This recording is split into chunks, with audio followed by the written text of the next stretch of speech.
ನೋಡಿ ನಾಳೆ company ಮಟಾಸ್ ಉಳಿಯಲ್ಲ company. ಇವತ್ತೆಲ್ಲರೂ ಹೋಗಿ ನಾಳೆ ನೀವು ಕಟ್ಟಿರೋ ದುಡ್ಡನ್ನ ಹೋಗಿ ನೀವು ಅಲ್ಲಿ ನಿಂತ್ಕೊಂಡು ಆಫೀಸಲ್ಲಿ ನಿಂತ್ಕೊಂಡು ದುಡ್ಡು ಕೇಳಿ ಅವ್ರು ಕೊಡಲ್ಲ. ಕೂಸು ಅಂದ್ಕೊಂಡೇನೋ ತಗೊಂಡಿದಾರಲ್ಲ ಇವರು. ಇವತ್ತಿಗೆ ಇದು ಮುಗಿದ ಅಧ್ಯಾಯ. ದಯವಿಟ್ಟು ಮಾತಾಡಬಾರ್ದು.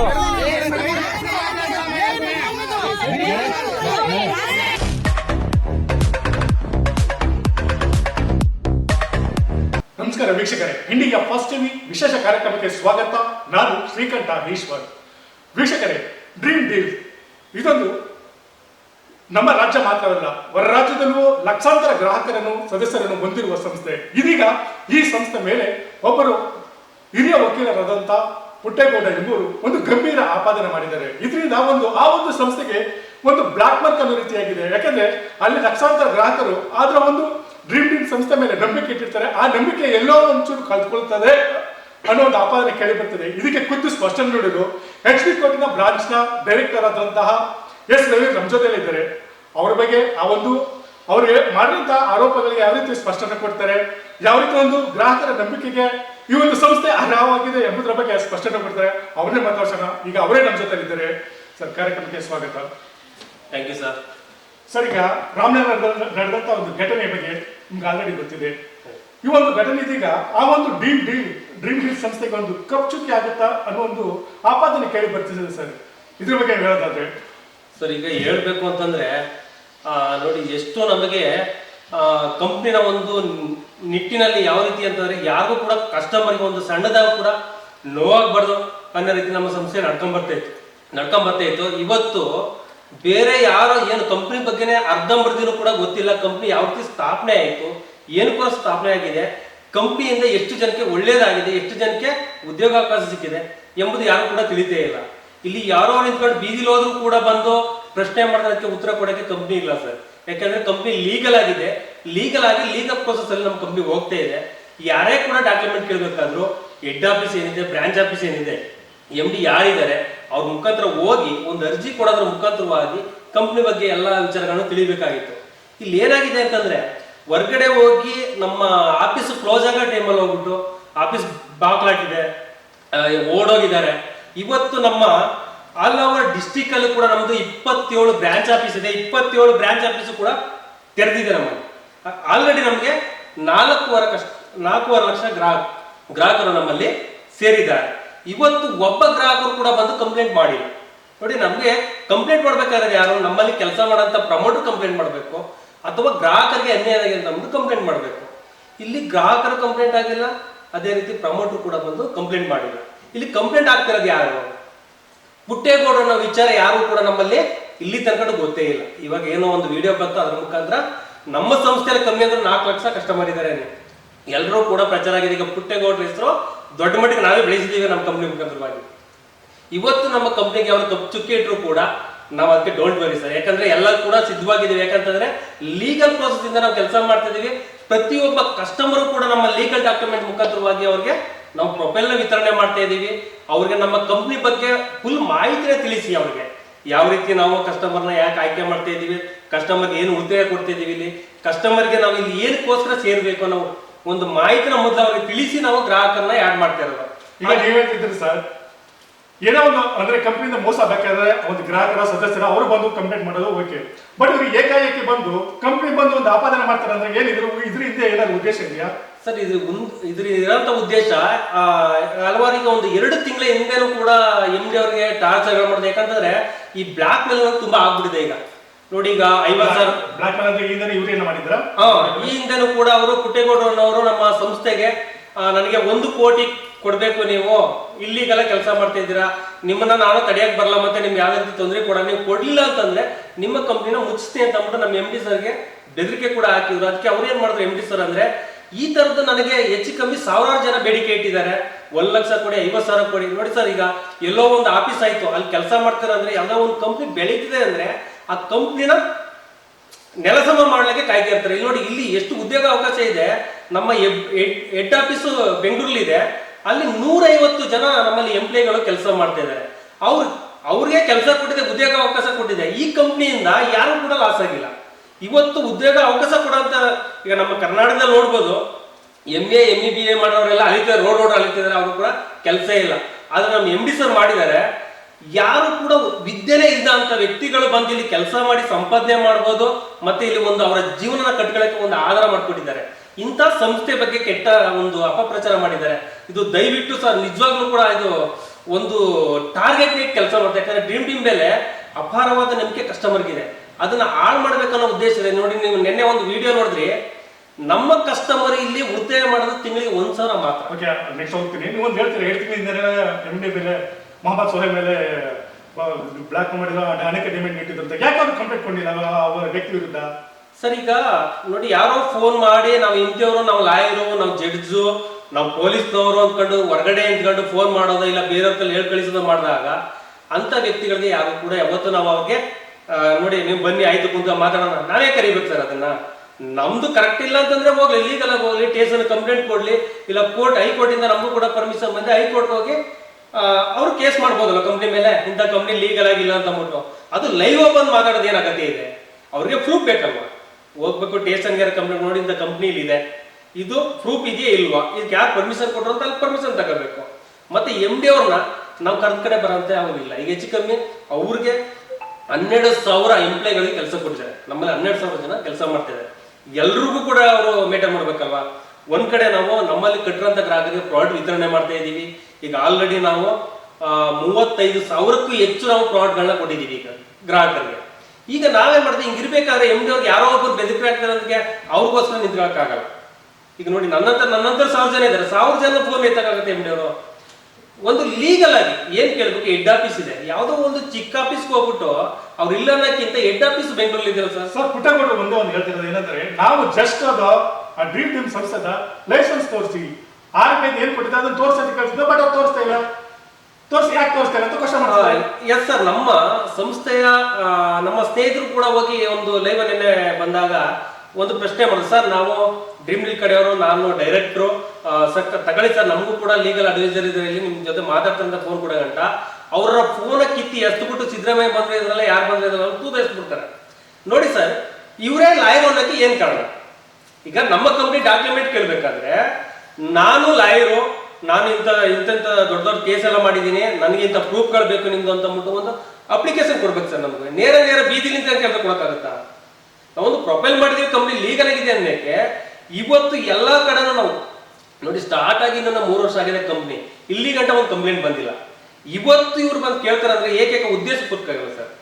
ಈಗ ನೋಡಿ, ನೀವೇ ಕೇಳಿ, ಈಗ ಯಾರೋ ಒಬ್ರು ಬಂದ್ಬಿಟ್ಟು ನನ್ನ ಮನೆ ಡಾಕ್ಯುಮೆಂಟ್ ಕೇಳಿದ್ರೆ ತೋರ್ಸಮ್ಮ ನಿನ್ ಮನೆ ಕೊಡಕ್ಕಾಗುತ್ತೆ? ನಾನು ಕಂದಾಯ ಇಲಾಖೆ ಅವರು, ನಮ್ಮ ಪಂಚಾಯತಿ ಸಂಬಂಧಪಟ್ಟವರು ಬಂದು ನನ್ನನ್ನ ಕೇಳಿದ್ರೆ ನಾನು ತೋರಿಸ್ಬೋದು, ನಾನು ಲೀಗಲ್ ಇಲ್ಲ ಅಂತ ಹೇಳ್ಬೋದು. ಸರ್, ಅವ್ರಂತಾರೆ ನಮ್ಮ ಆಫೀಸ್ಗೆ ಹೋಗಿದ್ದಾರೆ, ನಾವು ನೋಡಿ ಎದ್ಕೊಂಡು ಬಾಗ್ಲಕ್ಕೆ ಹೋಗಿದ್ದಾರೆ ಅಂತ ಒಂದು ಆರೋಪ ಮಾಡ್ತಾರೆ. ಸರ್, ಬಾಗ್ಲ ಹಾಕೊಂಡು ಹೋಗಿದ್ರೆ ಒಂದು ಆಫೀಸಲ್ಲಿ ಓಡೋರು ಸರ್, 2 ಆಫೀಸಲ್ಲಿ ಓಡೋರು. ಹೆಡ್ ಆಫೀಸ್ ಇದೆ ಸರ್ ಮಂಗಳೂರಲ್ಲಿ, 105 ಜನ ಕೆಲಸ ಮಾಡ್ತಾ ಇದ್ರು. ಮಂಗಳೂರು ಹೆಡ್ ಆಫೀಸ್ ಇದೆ, ಬೆಂಗಳೂರು ಹೆಡ್ ಆಫೀಸ್ ಇದೆ, 105 ಜನ ಕೆಲಸ ಮಾಡ್ತಾ ಇದ್ದಾರೆ ಸರ್. ಹೆಡ್ ಆಫೀಸ್ ಮುಂದೆ ಹೋಗಿ ಧರಣಿ ಕೊಡ್ಬೋದಲ್ಲ, ಓಡೋಗಿದ್ರೆ ಹೊರಗಡೆ ಹೋಗಿ ವಿಡಿಯೋ ಎಲ್ಲ ಮಾಡ್ಬೋದಲ್ಲ. ನಮ್ಮ ಎಂಪ್ಲಾಯ್ಗಳು ಎಲ್ಲರೂ ಇದ್ದಾರೆ, ನಾವೆಲ್ಲ ಶೋರೂಮಲ್ಲೂ ಕೂಡ ಒಬ್ರು ಕೂಡ ಎಲ್ಲೂ ಹೋಗಿಲ್ಲ ಸರ್. ಇವತ್ತು ನೋಡ್ಬೋದು, ನಮ್ಮ HD ಕೋಟೆ ಆಫೀಸು ಭಾನುವಾರ ಕೂಡ ತೆರೆದಿರುತ್ತೆ. ನಮ್ಮಲ್ಲಿ ಬೆಳಿಗ್ಗೆ 10 ಗಂಟೆಯಿಂದ 6 ಗಂಟೆ ಓಪನ್ ಇರುತ್ತೆ, ಯಾರು ಬೇಕಾದ್ರೂ ಬರ್ಬೋದು ಸರ್ ಇಲ್ಲಿಗೆ. ನಮ್ಮ ಗ್ರಾಹಕರಿಗೆ ನಾನು ಇವತ್ತು ಹೇಳೋದಿಷ್ಟೇನೆ, ಯಾರೋ ಒಬ್ರು ಪ್ರಶ್ನೆ ಮಾಡಿದ್ರು, ಯಾರೋ ಒಬ್ರು ಕೇಳಿದ್ರು ಅಂದಾಗಲೇ ನಾವು ಅದ್ರ ಬಗ್ಗೆ ತಪ್ಪು ತಿಳಿಯೋದಿಲ್ಲ. ನೋಡಿ, ಪ್ರತ್ಯಕ್ಷವಾಗಿ ನೋಡೋದು ಕೂಡ ಪ್ರಮಾಣಿಸಿ ನೋಡ್ಬೇಕಂತ. ಇವತ್ತು ನಮಗೆ ಯಾರು ಈಗ ನೋಡಿ ಬೆಳೀತಿದೆ ಅಂದ್ರೆ ಹಾಳು ಮಾಡಕ್ಕೆ ಒಬ್ರು ಕಾಯ್ದೆ ಇರ್ತಾರೆ. ಹಾಗಾಗಿ ಪುಟ್ಟೇಗೌಡರು ಅನ್ನೋ ವಿಚಾರ ನಮ್ಗೆ ಇಲ್ಲಿ ಗಂಟು ಗೊತ್ತಿಲ್ಲ. ಈ ಪುಟ್ಟೇಗೌಡರು ಈಗ ನೋಡಿ ನಮ್ಮವರು ID ಕಾರ್ಡ್ ತಗೊಬನ್ನಿ ಅಂತ ಕೇಳ್ತಿದ್ದಾರೆ, ಅವರು ಕೂಡ ನಾನು ಲಾಯರ್ ಅಂತ ಪ್ರೂಫ್ ತರಬೇಕು ಸರ್. ಲಾಯರ್ ಅಂತ ಹೆಂಗ್ ಗೊತ್ತಾಗುತ್ತೆ ನಮ್ಗೆ? ಇಲ್ಲಿ ಗಂಟೆ ನಮ್ಮ ಲಾಯರ್ ಅಂತಾನೆ ಗೊತ್ತಿಲ್ಲ ಅವರು. ನೀವು ಹೇಳೋ ಪ್ರಕಾರ ಲಾಯರ್ ಅಲ್ಲ ಸರ್. ಒಬ್ಬ ಲಾಯರ್ ಆಗಿದ್ರೆ ನೋಡಿ, ಇವತ್ತು ನಾವು ಏನೇ ಒಂದು ಕೇಸ್ ಕೊಡ್ಬೇಕಾದ್ರೆ ಪೊಲೀಸ್ ಸ್ಟೇಷನ್ಗೆ ಹೋಗ್ತೀವಿ, ಒಂದು ಕಂಪ್ಲೇಂಟ್ ಬರ್ಕೊಡ್ತೀವಿ. ಏಕೈಕಿ ನಮ್ಮ ಮನೆ ಹತ್ರ ಬರಲ್ಲ ಅವರು, ಕಂಪ್ಲೇಂಟ್ ಬರ್ದು ಸರ್ ಈ ರೀತಿ ಪ್ರೂಫ್ ಬೇಕಿಲ್ಲ ಅಂದ್ರೆ ಜಗಳ ಆಗಿದೆ ಇಂಥ ಕಾರಣಕ್ಕೆ ಅಂತ ಅಂದ್ಬಿಟ್ಟು ನಾವು ಲೆಟರ್ನ ಕೊಟ್ಟಾಗ್ಲೇ ಸರ್ ಇವರು ಕರೆಕ್ಟ್ ಇಲ್ಲ ಇಂಥ ಊರಂತ ತಿಳ್ಕೊಂತಾರಲ್ಲ ಸರ್ ಪ್ರೂಫ್ ಕೊಡೋದು. ಬಂದ ಮಾದರಿ ಮಾಡ್ಬೇಕಾದ್ರೆ ಯಾವ ತರ ಮಾಡ್ತಾರೆ, ಅದೇ ರೀತಿ ಇವ್ರಿಗೆ ಡಾಕ್ಯುಮೆಂಟ್ ಬೇಕಾದ್ರೆ ಲೀಗಲ್ ಆಗಿ ಹೋಗ್ಬೇಕಾಯ್ತು.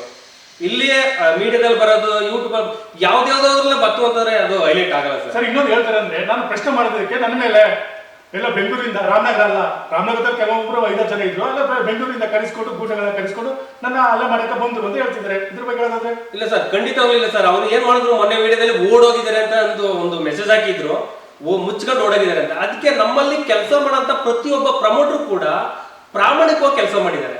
ಹಾಗಾಗಿ ನಾವು ಕೂಡ ಮುಂದೆ ಬರ್ತೀವಿ ಅಂದ್ಬಿಟ್ಟು ಅವ್ರ ಹತ್ರ ಮುಂದೆ ಹೋಗಿ ಅಲ್ಲಿ ಗಲಾಟೆ ಮಾಡಿದಾಗ ಏನಾಗಿದೆ ಅಂತಂದ್ರೆ ಇಲ್ಲಿ ಏನಾಗಿದೆ ಮಾಹಿತಿ ತಗೊಳ್ಳೋರಿಲ್ಲ. ನೋಡಿ ನೀವು ನೋಡ್ಬೋದು ಯಾವ್ದು ವಿಡಿಯೋದಲ್ಲೂ ಒಬ್ರು ಮಾತಾಡಿದ್ರೆ ಒಬ್ರು ಇರ್ಬೇಕಲ್ವಾ, 10 ಜನನು ಮಾತಾಡಿದ್ರೆ ಯಾರಿಗೆ ನಾವು ಉತ್ತರ ಕೊಡೋಕ್ಕಾಗತ್ತೆ?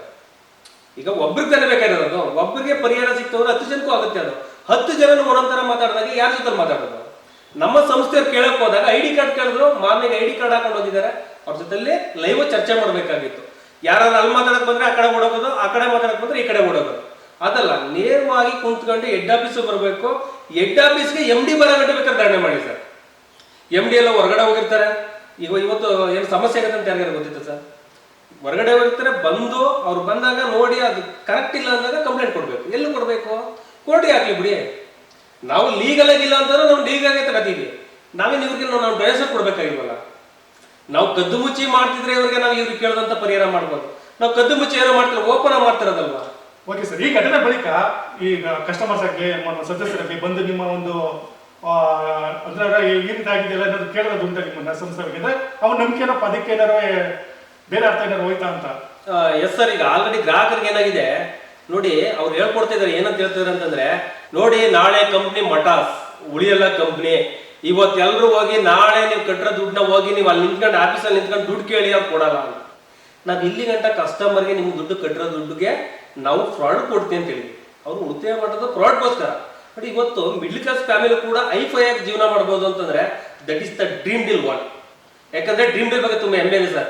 ಎಂತ ನಮ್ಮ ಕೈಲಿ ಆಗಲ್ಲೂ ಕೂಡ ಉಳಿತಾಯ ಮಾಡಿ ಇಲ್ಲಿ ಅವ್ರ ಮನೆ ಬೇಕಾದಂತ ನೋಡ್ತಕ್ಕಂಥ ಎಷ್ಟು ಜನ ಕಾರೋಚರಾಗಿ ನಮ್ಗೆ ತುಂಬಾ ಹೆಮ್ಮೆ ಆಗ್ತಿದೆ. ಯಾಕಂತಂದ್ರೆ ಯಾವ ಕಂಪ್ನಿಲಿ ಕೂಡ ಇಷ್ಟು ಮಟ್ಟಿಗೆ ಆಗಿಲ್ಲ.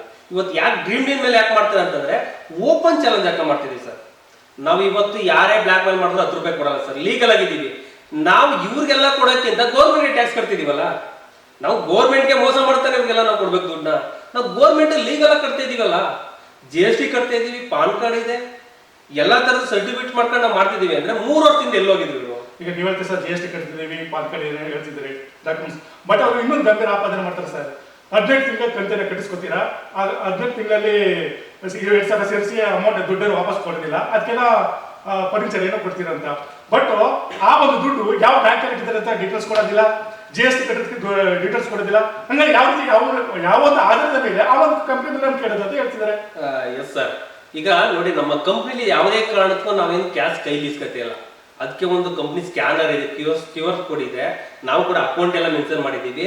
ಇವತ್ತು ಪ್ರತಿಯೊಬ್ಬ ಗ್ರಾಹಕ ಕೂಡ ಕಂಪ್ನಿಯಿಂದ ಫೋನ್ ಮಾಡಿ ಸ್ಕ್ಯಾನ್ ಮುಖಾಂತರ ಅಮೌಂಟ್ ಕಲೆಕ್ಟ್ ಮಾಡ್ತಾ ಇರೋದು. ಇವತ್ತು ನಾವು ಸ್ಥಾಪನೆ ಮಾಡಿರೋದು ಯಾವುದೇ ಚೀಟಿಂಗ್ ಮಾಡೋಕ್ಕೆ ಲಾಟ್ರಿ ಡ್ರಾಗೋಸ್ಕರ ಮಾಡಿಲ್ಲ. ನಾವು ಕಾಮರ್ಸ್ ವೆಬ್ಸೈಟ್ ನಾವು ಓಪನ್ ಮಾಡಿದ್ದೀವಿ. ಏನ್ ನೀವು ನೋಡಿ, ಈಗ ನಾವು ಪ್ರಶ್ನೆ ಮಾಡ್ತೀವಿ, ಒಳ್ಳೆದಾದ್ರೆ ಪ್ರಶ್ನೆ ಮಾಡ್ತಾರಲ್ವಾ, ಕಾಮರ್ಸ್ ವೆಬ್ಸೈಟ್ ಇದೆ, ಇಲ್ಲಿ ಕೂಪನ್ ನ ಪರ್ಚೇಸ್ ಮಾಡ್ತಾರೆ ಸರ್ ಕಸ್ಟಮರ್ ಕೂಡ ನೇರವಾಗಿ ಕೂಪನ್ ಬೈ ಮಾಡ್ತಾ ಇದ್ದಾರೆ. ಅವರ ಮನೆಗೆ ಏನ್ ಬೇಕು ಅದನ್ನ ಬೈ ಮಾಡಕ್ಕೋಸ್ಕರ ಉಳಿತಾಯ ಮಾಡ್ತಾ ಇರೋದು. ಇದನ್ನ ನಾವು ಈಗ ಆಲ್ರೆಡಿ ಎಲ್ಲರೂ ಕೂಡ ತಲುಪಿಸ್ತಾ ಇದೀವಿ. ಆಲ್ರೆಡಿ 20 ತಿಂಗಳಾಗಿದೆ. ನೀವು ಅಂದ್ರೆ ಇವಾಗ 18,000 ಕಟ್ಟಿದರೆ 2,000 ಸೇರಿಸ್ಕೊಡ್ತಾರೆ ನೋಡಿ. ಇವತ್ತು ಈ ಮಾತು ಬರ್ತಿದೆ ಸರ್. ಈಗ ಮೊನ್ನೆ ಸ್ಟಾರ್ಟಿಂಗ್ ವಿಡಿಯೋ ಮಾಡ್ಬೇಕಾದ್ರೆ ಅವ್ರ ಬಾಯಲ್ಲಿ ಏನ್ ಬಂತು ಅಂದ್ರೆ 50,000 ಗ್ರಾಹಕರು 2 ಲಕ್ಷದಿಂದ 3 ಲಕ್ಷ ಉಳಿತಾಯ ಮಾಡಿದಾರೆ ಒಬ್ಬೊಬ್ರು. ಇವ್ರು 400 ಕೋಟಿನ ಟರ್ನ್ ಓವರ್ ಮಾಡಿದಾರೆ, 400 ಕೋಟಿ ಪಂಗನಾಮ ಆಗಿದೆ ಅಂತ. ಕಂಪ್ನಿಲಿ ಡೈರೆಕ್ಟರ್ ಆಗಿ ನಾವು ಕೆಲಸ ಮಾಡ್ತಾ ಇದ್ದೀವಿ, ನಮ್ಗೆ ಇಲ್ಲಿ ಪಂಗನಾಮ ಆಗಕ್ಕೆ ಹೋಗ್ತಾ ಇಲ್ಲ. ಪ್ರತಿ ಒಂದು ಇವತ್ತು ನಾನು ನಿಜಕ್ಕೂ ನಾನು ಏನಕ್ಕೆ ಇಷ್ಟೊಂದು ನಾನು ಕಾಂಪ್ಲೇಂಟ್ ಹೇಳ್ತೀನಿ ಅಂದ್ರೆ, ಪ್ರತಿ ಒಂದು ತಿಂಗಳು ಕೂಡ ನಮ್ಮಲ್ಲಿ ಏನು ಗ್ರಾಹಕ ಕಟ್ಟಂತ ದುಡ್ಡು ಒಬ್ಬ ಡೈರೆಕ್ಟರ್ ಗೊತ್ತಾಗುತ್ತೆ. ಇಷ್ಟು ಕಲೆಕ್ಷನ್ ಆಗಿದೆ, ಇಷ್ಟು ಕಂಪ್ನಿಗೆ ಹೋಗಿದೆ, ಇಷ್ಟು. ಈಗ ನೋಡಿ ಕೇಳ್ತಿದ್ರೆ ಕಂಪ್ನಿ ದುಡ್ಡೆಲ್ಲ ಹೋಗ್ತಂತೆ. ಇವತ್ತು ಕೋಟಿ ಗಟ್ಟಲೆ ಒಂದು ವೇರ್ಹೌಸ್ಗಳನ್ನ ಮಾಡಿದೀವಿ, ಓನ್ ಮ್ಯಾನುಫ್ಯಾಕ್ಚರ್ ಮಾಡಿದ್ವಿ, ಅಲ್ಲೂ ಕೂಡ ಎಂಪ್ಲಾಯ್ಗಳ ಕೆಲಸ ಸಿಕ್ಕಿದೆ. ನೋಡಿ ಬಿಡದಿ ಹತ್ರ ವೇರ್ಹೌಸ್ ಆಗಿದೆ ನಮ್ದು. ಈಗ ಇಲ್ಲಿ ನಂಜನಗೂಡು ತಾಲೂಕು ಕಡ್ಕೊಳ ಹತ್ರನೂ ಒಂದು ವೇರ್ಹೌಸ್ ಆಗಿದೆ, ಕುಶಲನಗರ ವೇರ್ಹೌಸ್ ಆಗಿದೆ. ಅದು ಬಿಟ್ಟು ಕೂಡ 3 ಶೋರೂಮ್ ಇದೆ. ವಿಜಯನಗರ ಶೋರೂಮ್ ಬೆಂಗಳೂರಲ್ಲಿ, ಮೈಸೂರು ಜಗಮೋಹನ್ ಪ್ಯಾಲೇಸ್ ಹತ್ರ ಒಂದು ಶೋರೂಮ್ ಇದೆ, ಮಂಗಳೂರು ಒಂದು ಶೋರೂಮ್ ಇದೆ. ಸರ್, ಈಗ ಇನ್ನೊಂದು ಆಪಾದನೆ ಏನಂತಂದ್ರೆ, ನಿಗದಿತ ಅವಧಿವರೆಗೆ ನೀವು ಆ ಒಂದು ಡೆಲಿವರಿ ಮಾಡೋದಾಗಲಿ ಅದನ್ನು ಮಾಡ್ತೀರಾ. ಜೊತೆಗೆ LG ಆಗಿರ್ಬೋದು, ಬಜಾಜ್ ಆಗಿರ್ಬೋದು, ಆ ಒಂದು ಬ್ರ್ಯಾಂಡೆಡ್ ಕಂಪ್ನಿಗಳಿಂದ ರೇಟ್ಗಿಂತ ನಾವು ತಗೊಳ್ಳೋಂಥ ಫರ್ನಿಚರ್ಸ್ ಅಂದ್ರೆ ಡ್ರೀಮ್ ಡೀಲ್ ತಗೊಳ್ಳೋ ಐಟಮ್ಸ್ ಜಾಸ್ತಿ ರೇಟ್ ಇದೆ ಅಂತ ಆಪಾದನೆ ಇದೆ. ಖಂಡಿತವಾಗ್ಲೂ ಇಲ್ಲ ಸರ್. ನಾವೀಗ ಓಪನ್ ಚಾಲೆಂಜ್ ಆಗ್ತೀವಿ. ಯಾಕಂತಂದ್ರೆ ನಮ್ಮ ಕಂಪ್ನಿಲಿ ಏನು ಫ್ರಾಡ್ ನಾವು ಹೇಳಿದ್ವಿ, ಕಸ್ಟಮರ್ಗೆ ಹೇಳಿದ್ವಿ, ಹೊರಗಡೆಕ್ಕಿಂತ 10% ಡಿಸ್ಕೌಂಟ್ ಕೊಡ್ತೀವಿ. ನಾವು ಮಾಹಿತಿ ಕೊಡೋದಂಗೆ ನೋಡಿ, ನೀವು 18 ತಿಂಗಳು ಕಡಿದ್ರೆ 20,000 ವರ್ತಬಲ್ ಇರುತ್ತಾ ಪ್ರಾಡಕ್ಟ್ನ ಕೊಡ್ತೀವಿ. 18,000 ಮಾತ್ರ ಉಳಿತಾಯ ಮಾಡಿರ್ತೀರಾ. ಅದರಲ್ಲೂ ಕೂಡ ನೋಡಿ ಸರ್, ಈಗ ನಮಗೆ ಆಲ್ಮೋಸ್ಟ್ ನೀವು ಹೇಳಿದ್ರಿ ಈಗ ಹೊರಗಡೆಕ್ಕಿಂತ ಜಾಸ್ತಿ ಇರುತ್ತೆ. ನಾವು ಯಾವುದೇ ಕಾರಣಕ್ಕೂ ಜಾಸ್ತಿ ಕೊಡೋಕ್ಕಾಗಲ್ಲ ಸರ್. ಫರ್ನಿಚರ್ಸಲ್ಲಿ ತುಂಬ ಈಗ ತಗೊಂಡ್ರಂಥವ್ರು ಗೊತ್ತಿರುತ್ತೆ ಅದು ಕ್ವಾಲಿಟಿ ಇದೆಯಾ ಕ್ವಾಲಿಟಿ ಇಲ್ವಾ ಅಂತೇಳಿ. ಈಗ ನಾವು ಕೊಟ್ಟರಲ್ಲಿ ನೋಡಿ, ಈಗ 100ಕ್ಕೆ ಪ್ರಾಬ್ಲಮ್ ಬಂದೇ ಬರುತ್ತೆ. ಯಾವುದೂ ಕೂಡ ಕರೆಕ್ಟಾಗಿ ನಡೆಯಲ್ಲ. 100 ಪ್ರಾಡಕ್ಟಲ್ಲಿ ಒಂದು ಯಾವ್ದಾದ್ರು ಒಂದು ಡ್ಯಾಮೇಜ್ ಬರ್ತಿಲ್ಲ, ಯಾರೋ ತಗೊಂಡು ಡೆಲಿವರಿ ಮಾಡೋ ಟೈಮಲ್ಲಿ ಡ್ಯಾಮೇಜ್ ಆಗಿರ್ತದೆ. ಶೋರೂಮಿಂದ ಈಗ ನಾವೇನು ಮಾಡ್ತೀವಿ, ಹೋಮ್ ಡೆಲಿವರಿ ಕೊಡ್ತದೆ ಕಂಪ್ನಿ, ತಗೊಂಡೋಗಿ ಕೊಡ್ತಿದ್ವಿ. ಯಾವುದೇ ಕಾರಣಕ್ಕೂ ಅವ್ರಿಗೆ ಪ್ರಾಡಕ್ಟಲ್ಲಿ ಕಾಂಪ್ರಮೈಸ್ ಇಲ್ಲ. ಯಾಕೆಂದ್ರೆ ಇವತ್ತು ನಾವು ಕಸ್ಟಮರ್ಗೆ ನಾವು ಒಳ್ಳೆ ರೀತಿ ಪ್ರಾಡಕ್ಟ್ ಕೊಟ್ಟರೆ ಅವ್ರು ನೆಕ್ಸ್ಟ್ ನಮ್ಮ ಹತ್ರ ಮತ್ತೆ ಬರೋದು. ನಾವೇನೋ ಪ್ರಾಡಕ್ಟ್ ಚೆನ್ನಾಗಿಲ್ಲ ಕೊಡೋದ್ರೆ ಮತ್ತೆ ಬರ್ತಾರೆ ಸರ್ ಅವರು. ಈಗ ಗ್ರಾಹಕರಿಗೆ ನಾವು ವ್ಯಾಲ್ಯೂಬಲ್ ಇರೋದು ಕೊಟ್ಟರೆ ಅವ್ರು ನಮ್ಮ ಜೊತೆಲಿ ಇರ್ತಾರೆ. ವ್ಯಾಲ್ಯೂಬಲ್ ಇಲ್ಲ ಅಂದ್ರೆ ನೆಕ್ಸ್ಟ್ ಅವ್ರು ಇಲ್ಲ. ನಾವು ದುಡ್ಡೇ ಮಾಡಬೇಕು, ದುಡ್ಗೋಸ್ಕರ ಮಾಡಬೇಕು, ದುಡ್ಗೋಸ್ಕರ ಪ್ರಾಡಕ್ಟ್ ಕೊಡಬೇಕು ಅನ್ನೋದಾಗಿದ್ರೆ ಇವತ್ತು ನಾವು ಯಾರಿಗೂ ಕೂಡ ಈ ಆಫೀಸ್ ಮಾಡ್ತಾ ಇಲ್ಲ, ಶೋರೂಮ್ ಮಾಡ್ತಾ ಇರಲಿಲ್ಲ, ವೇರ್ ಹೌಸ್ ಮಾಡ್ತಾ ಇರಲಿಲ್ಲ, ದುಡ್ಡ ಬಾಚ್ಕೊಂಡು ಹೊರಟಿತ್ತು ಕಂಪ್ನಿ. ಇವತ್ತು ಎಲ್ಕ ಕೂಡ ಬಂಡವಾಳ ಮಾಡಿದೆ. ಇವತ್ತು ಇದೇ ಆಫೀಸ್ಗೆ 10 ಲಕ್ಷ ಖರ್ಚಾಗಿದೆ. ಇದು ಗ್ರಾಹಕರ ದುಡ್ಡ. ಕಂಪ್ನಿ ಗ್ರಾಹಕರು ಸೇರಕ್ಕಿಂತ ಮುಂಚೆ ಆಫೀಸ್ ಓಪನ್ ಮಾಡಿದೆ. ಕಂಪ್ನಿ ಬಂಡವಾಳಕ್ಕೆ ಆಫೀಸ್ ಮಾಡಿದೆ. ಓಕೆ, ಈಗ ಅದೇ ಒಂದು ಟಾಪಿಕ್ ಬರ್ತೀವಿ. ಅವ್ರು ಇನ್ನೊಬ್ಬ ಒಂದು ಆಪಾದನೆ ಮಾಡ್ತಾರೆ. ಏನಂತಂದ್ರೆ, ಕೆಲವು ವರ್ಷಗಳಿಂದ ಮೊಹಮ್ಮದ್ ಸೊಹೈಲ್ ಯಾರಂದ್ರೆ ಗೊತ್ತಿಲ್ಲ, ಇವಾಗ ಬ್ರಾಂಡೆಡ್ ಕಾರ್ಗಳಲ್ಲಿ ಓಡಾಡ್ತಿದ್ದಾರೆ. ಇದಕ್ಕೆ ಎಷ್ಟು ದುಡ್ಡಲ್ಲಿ ಬಂತು? ರಾಜ್ಯದಂತ ಬ್ರಾಂಚ್ ಕಾರ್ ಓಪನ್ ಮಾಡೋದಕ್ಕೆ ದುಡ್ಡಲ್ಲಿ ಬಂತು ಅಂತ ಕ್ವಶನ್ ಮಾಡ್ತಿದ್ದಾರೆ. Yes sir. ಈಗ MD ಸರ್ ನಾವು ಯಾಕಂದ್ರೆ ನೇರವಾಗಿ ನಾನು ಕೂಡ ಖುದ್ದ ನೋಡಿದ್ದೀನಿ, ಅವರ ಹತ್ರ ನಾನು ಚರ್ಚೆ ಮಾಡಿದ್ದೀನಿ. ಈಗ ಏನು ಹೊರಗಡೆ ಪ್ರಶ್ನೆ ಬರ್ತಿದೆ ಅದಕ್ಕಿಂತ 100 ಪಟ್ಟು ಪ್ರಶ್ನೆ ಮಾಡಿ ಸರ್. ಯಾಕಂದ್ರೆ ಒಬ್ಬ ಗ್ರಾಹಕರನ್ನ ಕನ್ವಿನ್ಸ್ ಮಾಡಿ ನಮ್ಮ ಕಂಪ್ನಿಗೆ ಸೇರಿಸಬೇಕಾದ್ರೆ ನಮ್ಮ ಕಂಪ್ನಿ ಡೀಟೇಲು ಕೊಡಬೇಕು. ಕಂಪ್ನಿಯಿಂದ ನಮ್ಗೇನು ಲಾಭ, ಕಂಪ್ನಿಗೆ ಏನು ಲಾಭ, ಗ್ರಾಹಕರಿಗೆ ಇಲ್ಲಿ ಏನು ಲಾಭ, ಇಷ್ಟು ವಿಚಾರನೂ ಕೂಡ ನಾವು ಅವ್ರ ಹತ್ರ ತಿಳಿಸ್ಲೇಬೇಕಾಗತ್ತೆ. ಇವತ್ತು MD ಸರ್ ನಮ್ಮ ಕಣ್ಣು ಮುಂದೆ ನೋಡಿದಟ್ಟಿಗೆ ಅವ್ರ ಹತ್ರ ಕೂಡ ಯಾವುದೂ ಇರಲಿಲ್ಲ. ಅವರು ಕಡು ಬಡವರಾಗಿ ಜೀವನ ಮಾಡಿ ಸಾಧನೆ ಮಾಡಿ. ಯಾಕಂತಂದ್ರೆ ಹಲವಾರು ನೆಟ್ವರ್ಕ್ ಅಲ್ಲಿ ನಾವು ಕೂಡ ಅವ್ರ ಜೊತೆಲಿ ಇದ್ದೋ, ಆದ್ರೆ ಒಬ್ರಿಗೊಬ್ರು ಪರಿಚಯ ಇಲ್ಲ. ಅವ್ರು ಏನ್ ಮಾಡಿದ್ರು ಪಾಪ, ಎಷ್ಟೋ ಬಸ್ ಸ್ಟ್ಯಾಂಡ್ ಅಲ್ಲೂ ಕೂಡ ಮಲ್ಲಿಕಳಕ್ಕೆ ಹೋಗಿದ್ದಾರೆ, ಮಲಗಿದ್ದಾರೆ, ಊಟಕ್ಕೂ ದುಡ್ಡಿದ್ದಾರೆ, ಎಲ್ಲ ಅಲ್ದಿದ್ದಾರೆ.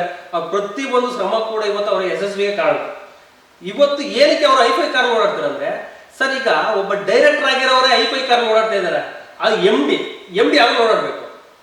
ಇವತ್ತು ಕಂಪ್ನಿ 3 ವರ್ಷದಿಂದ ಡೆವಲಪ್ಮೆಂಟ್ ಆಗಿ ಚೆನ್ನಾಗಿ ಬೆಳೀತಾ ಇದೆ, ಗ್ರೋತ್ ಆಗ್ತಾ ಇದೆ, ಗ್ರೋತ್ ಅಪ್ಡೇಟ್ ಆಗ್ತದೆ. ಈಗ ಅವ್ರ ಅಂಡರ್ಲಿ ಹೆಚ್ಚು ಕಮ್ಮಿ 100-125 ಜನಕ್ಕೆ ಕಾರ್ ಬಂದಿದೆ. ಆದ್ರೆ MD ಸರ್ ಹಂಗ ನಡ್ಕೊಂಡು ತಿರ್ಗಾಡ್ಬೇಕಾ? ಅವ್ರು ನೆಮ್ಕ ಬಂದಿರೋರಿಗೆ ಅವ್ರ ಲೈಫ್ ಸಕ್ಸಸ್ ಮಾಡಿದ್ದಾರೆ. ಇವತ್ತು ಒಂದು ಕುಟುಂಬ ಜೀವನ ಮಾಡ್ತಾರೆ ಅಂತಂದ್ರೆ ಅದಕ್ಕೆ MD ಸರೇ ಕಾರಣ. ಅವತ್ತು ಅವರೊಂದು ಪ್ಲಾನ್ ಮಾಡಿ ಅವ್ರು ಒಂದು ಮಾತಾಡ್ತಾರೆ, ಯಾವಾಗಲೂ ಉದ್ಯೋಗ ಕೇಳುವರಾಗಬಾರ್ದು, ನಾವು ಉದ್ಯೋಗ ನೀಡುವರಾಗಬೇಕು ಅಂತ ಹೇಳಿ. ಇವತ್ತು ನಾವು ಎಲ್ಲರೂ ಕೆಲಸ ಕೊಡೋರಾಗಬೇಕು ಹೊರತು ಯಾರ ಹತ್ರನೂ ಕೆಲಸ ಮಾಡಕ್ ಹೋಗ್ಬಾರ್ದು.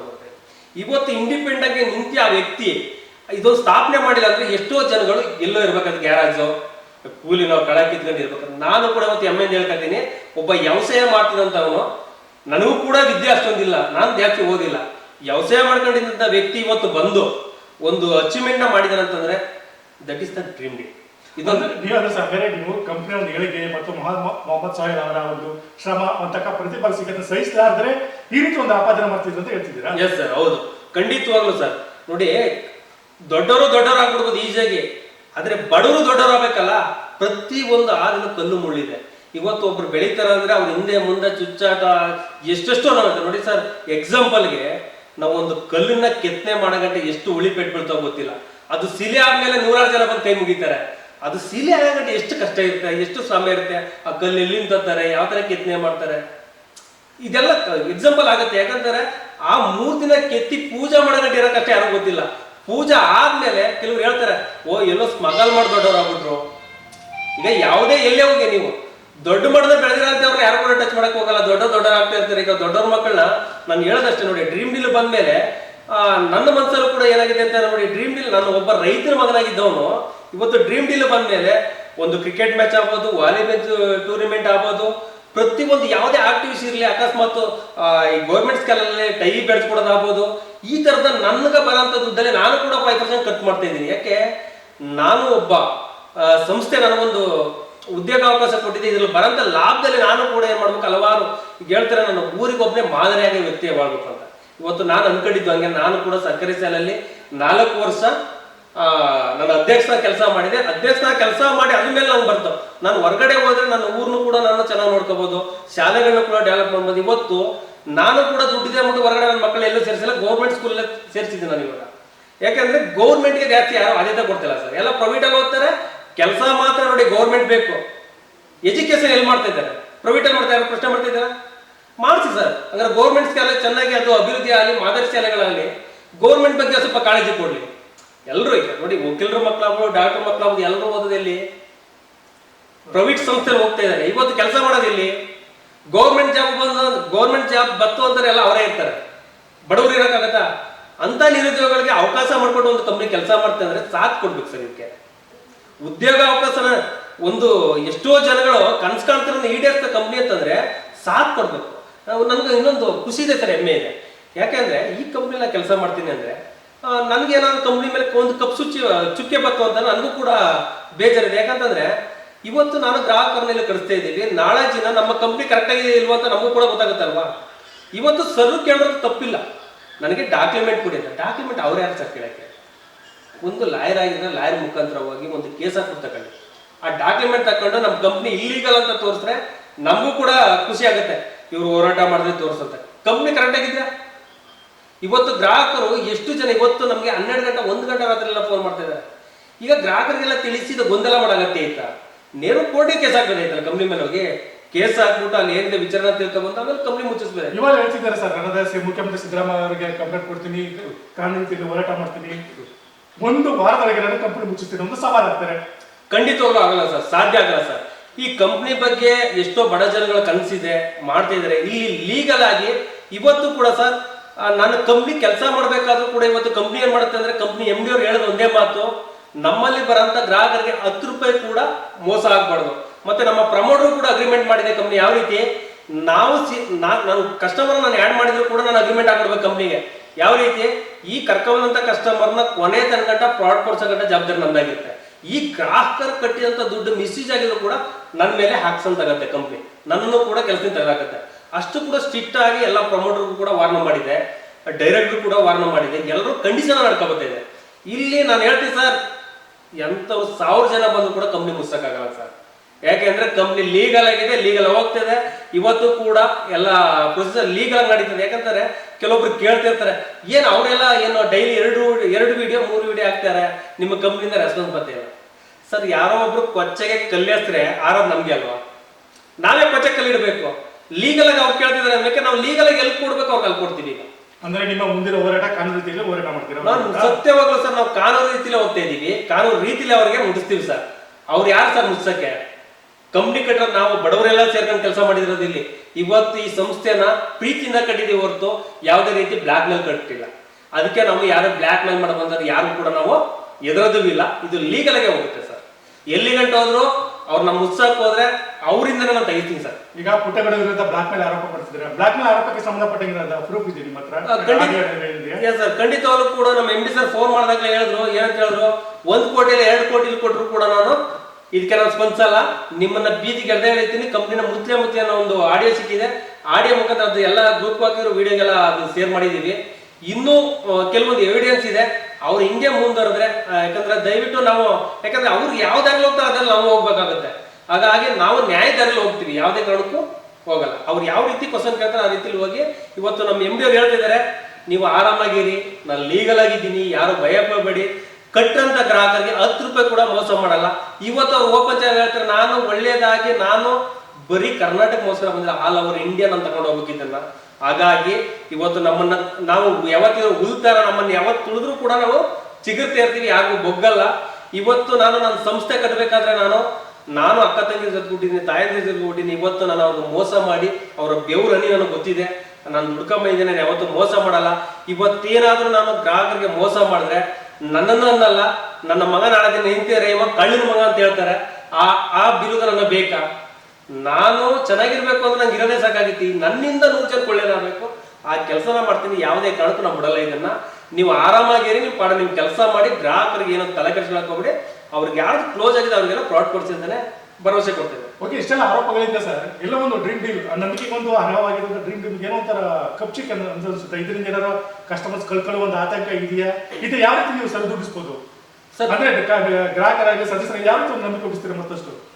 ಎಸ್ ಸರ್, ಖಂಡಿತವಾಗ್ಲೂ ಗ್ರಾಹಕರು ಒಂದು ಯೋಚನೆ ಮಾಡಬೇಕು. ಯಾರೋ ಒಬ್ರು ಒಂದು ವಿಡಿಯೋ ಹಾಕರು ಏನಾದ್ರು ತಕ್ಷಣಕ್ಕೆ ನಾವು ನಮ್ ದುಡ್ಡು ಕೊಟ್ಬಿಡಿ. ಈಗ ಏನಾಗ್ತದೆ, ಅವ್ರು ಹೇಳ್ತಾರೆ ಹೋಗಿ ಕಲೆಕ್ಟ್ ಮಾಡ್ಕೊಳ್ಳಿ, ನಿಮ್ ದುಡ್ಡು ಬಂದ್ಬಿಡ್ತದೆ, ಇಲ್ಲ ಸಿಗಲ್ಲ, ಕಂಪ್ನಿ ಮುಚ್ಚೋಗುತ್ತೆ. ಸರ್, ಕಂಪ್ಲೇಂಟ್ ಆಗಬೇಕು. ಕಂಪ್ಲೇಂಟ್ ಆಗಿ ಈಗ ನೋಡಿ, ನಮ್ಗೆ ಒಂದು ಎಕ್ಸಾಂಪಲ್ ಕೊಡೋದಾದ್ರೆ, ಒಬ್ಬ ಕಳ್ತನ ಮಾಡಿದ್ರು ಕೂಡ ಕಳ್ಳ ಅಂತ ನೇರವಾಗಿ ಹೇಳಕ್ಕಾಗಲ್ಲ, ಅಪರಾಧಿ ಅಂತ ಹೇಳ್ಬೋದು ಅಷ್ಟೇ. ಕಳ್ಳ ಅಂತ ಪ್ರೂವ್ ಮಾಡಕ್ಕಾಗತ್ತಾ? ಆರೋಪಿ ಅಂತ. ಎಲ್ಲ ಆರೋಪಿ ಅಂತ ಹೇಳ್ಬೋದು. ಆರೋಪಿ ಆದವ್ರನ್ನ ಕರ್ಕೊಂಡೋಗಿ ಎಲ್ಲ ಕೇಸಲ್ಲಿ ತಿರ್ಗಾದ್ಮೇಲೆ ಅಲ್ಲಿ ಏನ್ ಅವ್ರು ಯಾವ ಮುಖಾಂತರ ಇರುತ್ತೆ ಆ ಮುಖಾಂತರ ತೀರ್ಮಾನ ಆದ್ಮೇಲೆ ನಾವು ಅದನ್ನ ಹೇಳಕ್ ಸಾಧ್ಯ. ಸುಮ್ ಹೇಳಕ್ಕಾಗತ್ತಾ? ಇವತ್ತು ಡ್ರೀಮ್ ಡೀಲ್ ಬಗ್ಗೆ ನಾನು ಎಲ್ಲ ಗ್ರಾಹಕರಿಗೆ ಹೇಳೋದಿಷ್ಟೇನೆ, ಕಂಪ್ನಿ ಕರೆಕ್ಟ್ ಆಗಿದೆ, ನೇರವಾಗಿದೆ, ಲೀಗಲ್ ಆಗಿದೆ. ಯಾವುದೇ ಕಾರಣಕ್ಕೆ ಹೆದರಬೇಡಿ. ನೀವು ಕಟ್ಟರಂತ ದುಡ್ಡಿಗೆ 10 ರೂಪಾಯಿ ಕೂಡ ಮೋಸ ಮಾಡಲ್ಲ. ಯಾಕಂದ್ರೆ ಇವತ್ತು ಲೀಗಲ್ ಆಗಿದೆ. ನಿಮ್ಮ ಲೀಗಲ್ ಆಗಿ ಇವತ್ತು ನಾವು ಕೂಡ GST ಮುಖಾಂತರ ಹೋಗ್ತಾ ಇರೋದು. ನಾವ್ ಯಾರು ಕೂಡ ತಲಾ ಬಗ್ಗಲ್ಲ, ನಿಮ್ಗೆ ಯಾವುದೇ ರೀತಿ ಅನ್ಯಾಯ ಆಗಲ್ಲ. ನಾವ್ ಏನ್ ಮಾತು ಕೊಡ್ರಿ, MD ಸರ್ ಒಂದು ಮಾತಾಡ್ತಾರೆ, ನಾವು ಯಾವತ್ತು ಮಾತಿಗೆ ನಾಲಿಗೆಗೆ ನಾವು ಉಳಿಸ್ಕೊಳ್ಳೋರು ಯಾವತ್ತೂ ಕೂಡ ನಾವು ತಲೆಯಿಂದ ನನ್ನ ಮನ್ಸಿಗೆ ನಾನು ಏನ್ ನಾಲ್ಗೆಯಿಂದ ನುಡಿತೀನಿ ಅದನ್ನ ನಾನು ಮಾಡೇ ಮಾಡ್ತೀನಿ. ಯಾಕಂತಂದ್ರೆ ಕೆಲವ್ರಿಗೆ ಹೇಳ್ಬೋದು, ಸರ್ ನಾಳೆ ಕೊಡ್ತೀನಿ ಅಂದ್ಬಿಟ್ಟು ಒಂದಿನ ಲೇಟ್ ಆಗುತ್ತೆ. ಒಂದಿನ ಲೇಟ್ ಆಗುತ್ತೆ ಸರ್. 10,000 ಗ್ರಾಹಕರಿಗೆ ಒಂದು ದಿನ ಕೊಡಕ್ಕಾಗತ್ತಾ? ಇವತ್ತು ಎತ್ಕೊಳ್ತಿರೋದು ಹೆಂಗೆ ಅಂತಂದ್ರೆ, ಗ್ರಾಹಕ ಅವ್ರ ಕೈಲಿ ಆಗಿದ್ರು ಹೊರಗಡೆ ಹೋಗಿ ಎತ್ಕೊಳ್ತಾರೆ ಅಂತ ನೋಡಿ. ನಮ್ಮ ಗ್ರಾಹಕರು ತಿಳ್ಕೊಬೇಕಾದ್ರೆ ಇಷ್ಟೇನೆ. ಅವ್ರು ಹೇಳಿದ್ದಾರೆ ನೀವು ಕಟ್ಟಿರೋದು ಒಂದೊಂದ್ಸಲ ನಮ್ಗೆ ಅವ್ರು ಹೇಳಿದ್ದಾರೆ ಒಬ್ಬೊಬ್ಬ ಗ್ರಾಹಕರ ಹತ್ರ 2 ಲಕ್ಷ ಕಲೆಕ್ಟ್ ಮಾಡಿದ್ದಾರೆ, 400 ಕೋಟಿ ಟರ್ನ್ ಓವರ್ ಆಗಿದೆ ಅಂತ. ನೀವ್ ಯಾರಾದ್ರೂ 2 ಲಕ್ಷ ನಮಗೆ ಕಟ್ಟಿದ್ದೀರಾ? ತಿಂಗಳಿಗೆ 1,000 ರೂಪಾಯಿ ಉಳಿತಾಯ ಮಾಡಿದ್ದೀರಾ? ನೀವು ಕಟ್ಟಿರೋ ದುಡ್ಡಿಗೆ ನಾವು ಪ್ರಾಡಕ್ಟ್ ಕೊಡ್ತಾ ಇದೀವಿ. ಪ್ರಾಡಕ್ಟ್ ಏನ್ ಕೊಟ್ಟಿಲ್ಲ ಅಂದ್ರೆ ಸಂಸ್ಥೆ ತಪ್ಪಾಗುತ್ತೆ. ಗ್ರಾಹಕರಿಗೆ ಒಳ್ಳೆ ಕ್ವಾಲಿಟಿ ಪ್ರಾಡಕ್ಟ್ ಕೊಡಲಿಲ್ಲ ಅಂದ್ರೆ ತಪ್ಪಾಗುತ್ತೆ. ನಮಗೆ ಬೇಕಾದೇನೋ ಗ್ರಾಹಕರಿಗೆ ಯಾವತ್ತೂ ಕೂಡ ಮೋಸ ಆಗುತ್ತೆ. ನಮ್ಮ ಕಂಪ್ನಿಲಿ ಯಾವತ್ತಿದ್ರು ಗ್ರಾಹಕರನ್ನ ಕಿಂಗ್ ಅಂತಾರೆ ನಮ್ಮ MD ಸರ್. ಈಗ ನೀವು ಕ್ವಾಲಿಟಿ ಬಗ್ಗೆ ಮಾತಾಡ್ತೀರಿ, ಬಟ್ ಇಲ್ಲೊಬ್ರು ಹರೀಶ್ ಅವರು ನಿಮ್ಮ ಒಂದು ಸಂಘ, ನಿಮ್ಮ ಒಂದು ಡ್ರೀಮ್ ಡೀಲ್ ಕಂಪನಿಯ ಸದಸ್ಯರವರು ಕಂತು ಕಟ್ಟಿದಾರಂತೆ. ಬಟ್ ಅವ್ರು ಹೇಳ್ತಿದ್ರು ನಮ್ಮ ಫರ್ನಿಚರ್ಗೆ ನಾವು ಇದು ಮಾಡಿದ್ನೋ, ಬಟ್ ಆ ಫರ್ನಿಚರು ಮುಂದೆ ಕಳಪೆ ಮಟ್ಟದಲ್ಲಿದೆ ಅಂತ ಹೇಳ್ತೀರಿ, ಅದೊಂದು ಆರೋಪ ಮಾಡ್ತೀವಿ ಸರ್. Yes sir. ಇವತ್ತು ನಾವು ಡ್ರೀಮ್ ಡೀಲ್ ಹೇಳಕ್ ಇಷ್ಟಪಡೋದು ಏನಂತಂದ್ರೆ, ಈಗ ನೋಡಿ ಎಲ್ಲರೂ ಕೇಳ್ತಾರೆ ನಮ್ಗೆ ಹೊರಗಡೆ ನಂಗೆ LG ಬೇಕು, ಸ್ಯಾಮ್ಸಂಗ್ ಬೇಕು, ಐಯರ್ ಬೇಕು, ನಂಗೆ ಸೋಫಾ ಸೆಟ್ ಆ ತರ ಬೇಕು. ಈಗ ನೋಡಿ ಫೇಸ್ಬುಕ್ ಅಲ್ಲಿ ನೋಡ್ಬೋದು ನೀವು, ಏನು ಹೊರಗಡೆ 30,000 ಇರ್ತಾರೆ ಶೋರೂಮ್ ಅಲ್ಲಿ, ಆ ಫೇಸ್ಬುಕ್ ಅಲ್ಲಿ ಹಾಕ್ತಾರೆ 6,000 ಸಿಗುತ್ತೆ ಅಂತ ಅಂದ್ಬಿಟ್ಟು. ಇವತ್ತು ನಾವೇನ್ ಮಾಡ್ತೀವಿ ಅಂತಂದ್ರೆ, ಈಗ ಒಂದೇ ಸರಿ 1000 ಜನಕ್ಕೆ ನಾವು ಪ್ರಾಡಕ್ಟ್ ಕೊಡ್ಬೇಕಂದ್ರೆ ಒಂದ್ ಕಡೆ ಏನ್ ಮಾಡ್ತೀವಿ, ಅದನ್ನ ನಾವು ವಹಿಸಿರ್ತೀವಿ. ಇವ್ರಿಗೆ ಏನ್ ಮಾಡ್ತೀವಿ, ಶೋರೂಮ್ಗೆ ಕೊಟ್ಟಿರ್ತೀವಿ, ಆರ್ಡರ್ ಕೊಟ್ಟಿರ್ತೀವಿ. ಆರ್ಡರ್ ವೈಸ್ ಅಲ್ಲಿ 1-2 ಸಮಸ್ಯೆ ಬಂದಿರಬಹುದು. ಈಗ ಎಲ್ರಿಗೂ ಎಲ್ಲರೂ ಕಂಪ್ಲೇಂಟ್ ಮಾಡ್ತಾರಲ್ವಾ, ನಾವು ಹೇಳಿದೀವಿ ಏನಾದ್ರೂ ಆ ತರ ಪ್ರಾಡಕ್ಟ್ ಬಂದ್ರೆ ನಿಮ್ಗೆ ಪೀಸ್ ಎಕ್ಸ್ಚೇಂಜ್. ನಿಮಗೆ ಏನಾದ್ರೂ ಕಳಪೆ ಅನಿಸ್ತಾರೆ ಅದನ್ನ ವಾಪಸ್ ತಗೊಬನ್ನಿ, ಕಂಪ್ಲೇಂಟ್ ರೈಸ್ ಮಾಡಿ ನಾವೇ ಬಂದು ನಿಮ್ಮ ಮನೆಗೆ ಅದನ್ನ ತಗೊಂಡೋಗಿ ಮತ್ತೆ ಹೊಸ ಪದಾರ್ಥ ತಂದು ಕೊಡ್ತೀವಿ. ನಿಮಗೆ ಸರ್ಟಿಫಿಕೇಶನ್ ಇಲ್ಲ ಅಂದ್ರೆ ಅದನ್ನ ಬಳಸಲೇಬೇಡಿ. ಯಾಕೆಂದ್ರೆ ಗ್ರಾಹಕರಿಗೆ ನಾವು ಹೇಳಿದೀವಿ ನಾವು ಚೆನ್ನಾಗಿರೋ ಕ್ವಾಲಿಟಿ ಕೊಡ್ತೀವಿ ಅಂತ. ಚೆನ್ನಾಗಿಲ್ಲ ನಾವು ಕೊಡ್ಲಿಲ್ಲ ಅಂತ ನಮ್ದು ತಪ್ಪಲ್ವಾ? ಏನಾದ್ರೂ ಡ್ಯಾಮೇಜ್ ಆಗಿದ್ರೆ ಪೀಸ್ ಎಕ್ಸ್ಚೇಂಜ್ ಇರುತ್ತೆ. ಅದಕ್ಕೆ ನಾವು ಡೋಂಟ್ ವರಿ ಸರ್. ಅದಕ್ಕೆ ನೋಡಿ, ಈಗ ಸಣ್ಣ ವಿಚಾರಗಳಲ್ಲಿ ದೊಡ್ಡ ಮಾಡಬೇಡಿ. ಈಗ ನೋಡಿ, ನಾವು ಪ್ರಾಡಕ್ಟ್ ಕಟ್ಟೋದು ಕೊಟ್ಟಿದ್ದೀವಿ, ಆ ಸರ್ಟಿಫಿಕೇಶನ್ ನಾವು ಇವತ್ತು ನಾನು ನೇರವಾಗಿ ನಮ್ಮ ಕೋಟೆ ತಾಲೂಕಲ್ಲಿ ಹೇಳಿರ್ತೇನೆ, ನಾವು ಕೂಡ ಅಂತ ಪ್ರಾಡಕ್ಟ್ ಅಲ್ಲಿ ಕ್ವಾಲಿಟಿ ಇಲ್ಲ ಅಂತಂದ್ರೆ ರಿಟರ್ನ್ ಮಾಡಿ ಮತ್ತೆ ಕೊಡ್ತೀವಿ. ಯಾವ್ದು ಬೇಕು ಇಲ್ವಾ, ನಿಮ್ಗೆ ಯಾವ ಶೋರೂಮ್ ಅಲ್ಲಿ ಬೇಕೋ ಫೋಟೋ ತೆಗೆದು ಕಳಿಸಿ, ಅದೇ ತರ ಪದಾರ್ಥ ನಾವು ಕೊಡ್ತೀವಿ. ನೀವೇನು ದುಡ್ಡು ಕಟ್ಟಿದ್ದೀರಾ ಆ ದುಡ್ಡಿಗೆ ನಾವು ಕೊಡ್ತೀವಿ. Okay sir. ಈಗ ಕೊನೆಯದಾಗಿ ನೀವು ಒಂದು ಗ್ರಾಹಕ ನಿಮ್ಮ ಒಂದು ಕಂಪ್ನಿ ಹೆಚ್ಕೊಂಡು ಒಂದು ಕೆಲಸ ಮಾಡೋದಂತರಿಗೆ, ಕಂಪ್ನಿ ಹೆಚ್ಕೊಂಡು ಬಂಡವಾಳ ಹೊಂದಿರುವಂತ ಸರಿ ಕಂತು ಪಾವತಿ ಮಾಡೋರಿಗೆ ಏನ್ ಹೇಳ್ತೀರಿ? ದಯವಿಟ್ಟು ಎಲ್ಲರೂ ಮತ್ತೊಮ್ಮೆ ನಾನು ಕೈ ಮುಗಿದು ಕೇಳ್ಕೊತೀನಿ, ನೀವು ನಂಬಿಕೆ ಇಟ್ಟು ನಮ್ಮ ಕಂಪ್ನಿಗೆ ಸೇರ್ದಾರಾಗಿದ್ದೀರಾ, ಕಸ್ಟಮರ್ ಆಗಿದ್ದೀರಾ, ಮತ್ತೆ ಜೊತೆಲಿ ಒನ್ ಆಫ್ ದ ಪಾರ್ಟ್ನರ್. ನೋಡಿ, ಇವತ್ತು MD ಸರ್ ಹೇಳಿದ್ದಾರೆ, ಒಬ್ಬ ಪ್ರಮೋಟರ್ ಕೂಡ ನನ್ನ ಕಂಪ್ನಿಗೆ ಪಾರ್ಟ್ನರ್ಶಿಪ್ ತಗೊಂಡಿದ್ದೀನಿ, ನಿಮ್ ಜೊತೆಲಿ ಅಗ್ರಿಮೆಂಟ್ ಕೂಡ ಇಟ್ಕೊಂಡಿದ್ದೀನಿ. ನಿಮ್ಮನ್ನ ಪಾರ್ಟ್ನರ್ ಆಗಿ ನೋಡ್ತೀನಿ ಹೊರತು ನಿಮ್ಮನ್ನ ಎಂಪ್ಲಾಯ್ ನೋಡ್ತಾ ಇಲ್ಲ. ನಮ್ಮಲ್ಲಿ ಪ್ರಮೋಟಿಂಗ್ ಪಾರ್ಟ್ನರ್ ಅಂತ ಮೆನ್ಷನ್ ಮಾಡಿದೀವಿ, ನಮ್ಮ ಗ್ರಾಹಕರನ್ನ ಆ್ಯಡ್ ಮಾಡೋ ಅಂತ ನಮ್ಮ ಪ್ರಮೋಟರ್ಗೆ. ಇವತ್ತು ನೀವು ಯಾವುದೇ ಕಾರಣಕ್ಕೂ ಇದ್ರಂಗಿಲ್ಲ. ಯಾಕಂದ್ರೆ ಕಂಪ್ನಿ ನಿಮ್ಮ ಕಣ್ಣು ಮುಂದೆ ಏನು ಹಲವಾರು ಯೂಟ್ಯೂಬ್ ಅಲ್ಲಿ ಐತೆ, ಪ್ರತಿಯೊಂದು ನಾವು ಯಾವ ಪ್ರೋಗ್ರಾಮ್ ಮಾಡಿದ್ರು ಕೂಡ ಲೈವ್ ಓದಲ್ಲಿ ಐತೆ.